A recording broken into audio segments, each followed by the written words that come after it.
Olá, meus amigos, tudo bem? Vejam bem, o que eu quero falar para vocês aqui hoje é algo que me incomoda pessoalmente e eu acho que incomoda a todos vocês também. Quantas tragédias estão acontecendo, não é, meus irmãos, em nosso país e também no estrangeiro?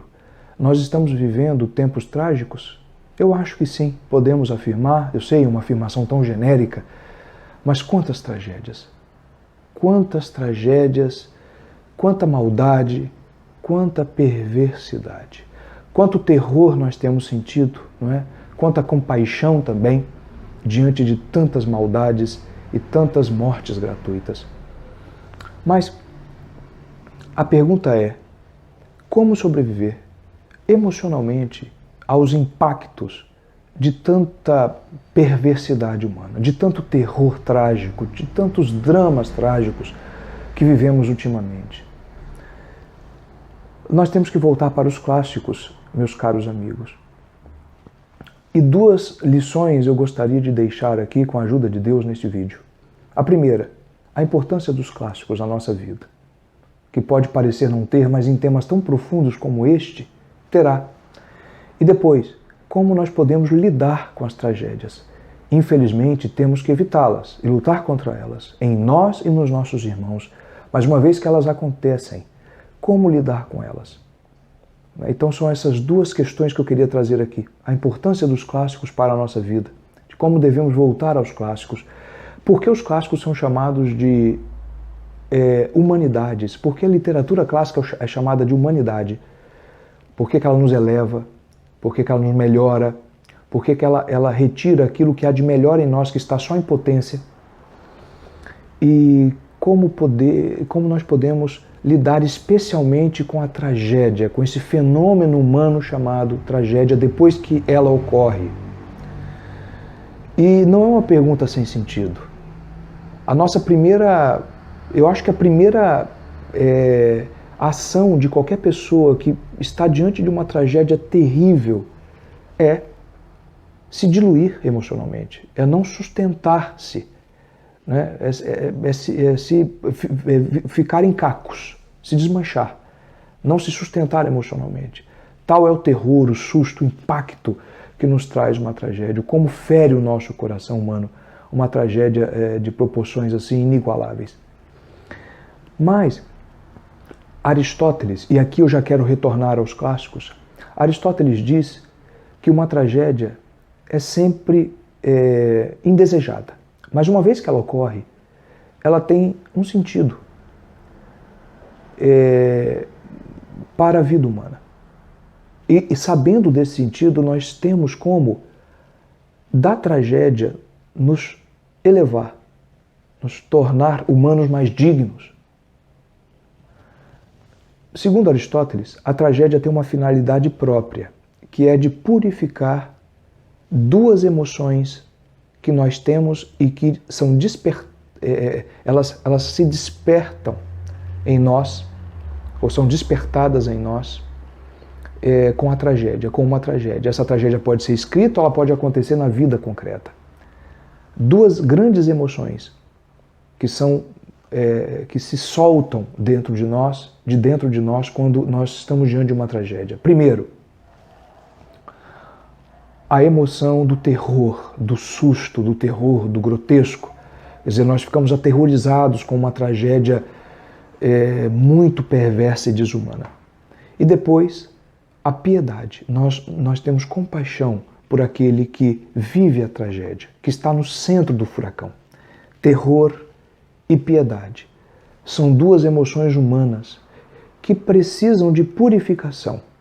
Precisam de purificação. Primeiro, um terror não purificado pode ocasionar até um caso de psicopatia. Pessoas que não conseguem sentir o mínimo frio ou calafrio diante do perverso, do trágico, do dramático. E uma piedade não purificada e não elevada à sua perfeita natureza também pode levar à frieza social, né? À falta de compaixão com o alheio, porque a piedade, pelo menos no campo natural, ela tem este significado, a compaixão pelo sofrimento alheio. Então, o terror e a compaixão, o terror e a piedade. Segundo Aristóteles, quando uma tragédia ocorre, ela tem o sentido de nos despertar para o terror e para a piedade e purificar este terror, esta piedade. Primeiro, sensibilizando a nossa alma para, através do terror, sentir a compaixão pelo nosso irmão que sofreu aquele terror. Precisamos purificar. E quanto maior e mais digno é uma alma humana, quanto mais digno é um homem, mais possuidor ele está de suas virtudes, de suas potências, mais ele se aterroriza com a desgraça alheia, com a tragédia. E mais piedoso e compassivo ele fica com a desgraça alheia e até mesmo com a própria. Então, segundo Aristóteles, e esta lição fica dos clássicos e de Aristóteles especialmente, a tragédia precisa ter esse sentido para nós, para que nós não caiamos, não é? Para que nós não nos desesperemos com o trágico. E segundo o próprio Aristóteles, a tragédia mais perfeita escrita pelas mãos humanas foi Édipo Rei de Sófocles. E vocês sabem, né, a história de Édipo. Édipo acaba pagando por uma culpa que não é exatamente dele. Eu sei que há uma discussão nos teóricos da literatura trágica sobre isto, mas de fato Édipo acaba pagando por uma culpa que não é dele. Nós sabemos que o pai de Édipo corrompeu o filho de Pélope. Pélope foi um rei que recebeu Laio. Laio foi expulso de Tebas. Pélope o recebeu em outro reino. Pélope confiou seu filho menor a Laio. E Laio fugiu com o menino e o corrompeu. Inclusive uma corrupção sexual. E uma maldição foi lançada para Laio. Então Laio teve um filho, que foi Édipo. Laio tentou se livrar de Édipo por causa da maldição. A maldição dizia que o próprio filho de Laio o mataria. Laio tenta se livrar. A mãe de Édipo, Jocasta, nada faz para livrar o filho.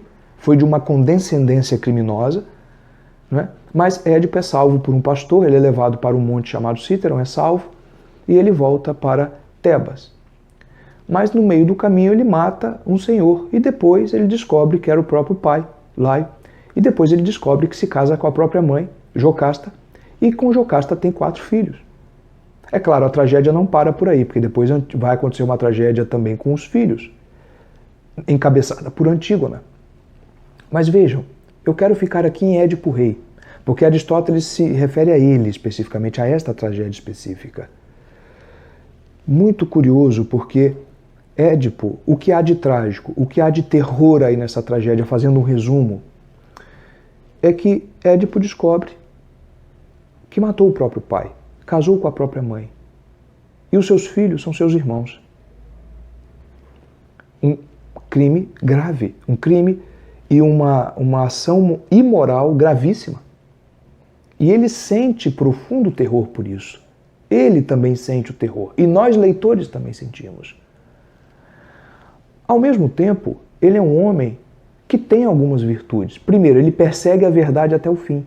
Persegue a justiça até o fim. Enquanto Jocasta pede para que ele não vá mais a fundo nas investigações, ele vai. Ele quer saber quem matou o Laio.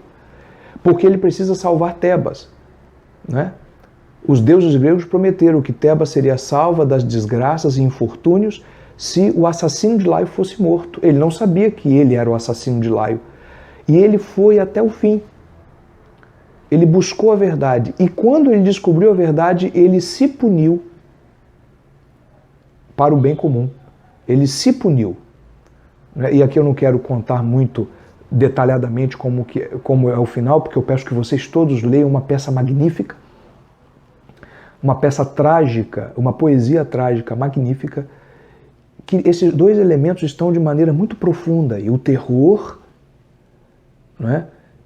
Pelo imoral, pelo perverso, ao mesmo tempo, a piedade por um homem que não teve uma culpa direta pelos acontecimentos, mas que se ofereceu, né, se ofereceu em sacrifício de alguma maneira para a salvação daquela cidade. Belíssimo. E como nós ficamos purificados com isso? Como isso desperta em nós, não é, sentimentos de amor à pátria, de amor ao próximo, de justiça, de verdade, mesmo que atinja a nossa própria carne, de verdade desinteressada. Interessante, mas ao mesmo tempo é um terror que precisa ser purificado também. Porque é um terror que precisa vir acompanhado da compaixão, do que é piedoso. Sem essas duas colunas, nós não conseguimos sobreviver à tragédia, especialmente quando as tragédias são extremamente perversas. É isso, meus caros. Espero que vocês tenham gostado. Espero que eu tenha conseguido aqui, de alguma maneira, demonstrar como os clássicos nos ajudam a enfrentar, não é? a nos humanizar de alguma maneira e a enfrentar melhor, sem uma queda total em sentimentos vãs, e que esta gravação possa ter ajudado a todos a enfrentar as tragédias de uma maneira um pouco mais digna. Se ela acontece, nós devemos evitá-las ao máximo, mas se ela acontece, nós temos que encará-las de maneira mais humana e mais digna e nos elevar, não é? Porque há um sentido nisso. Tudo bem? Muito obrigado e até a próxima.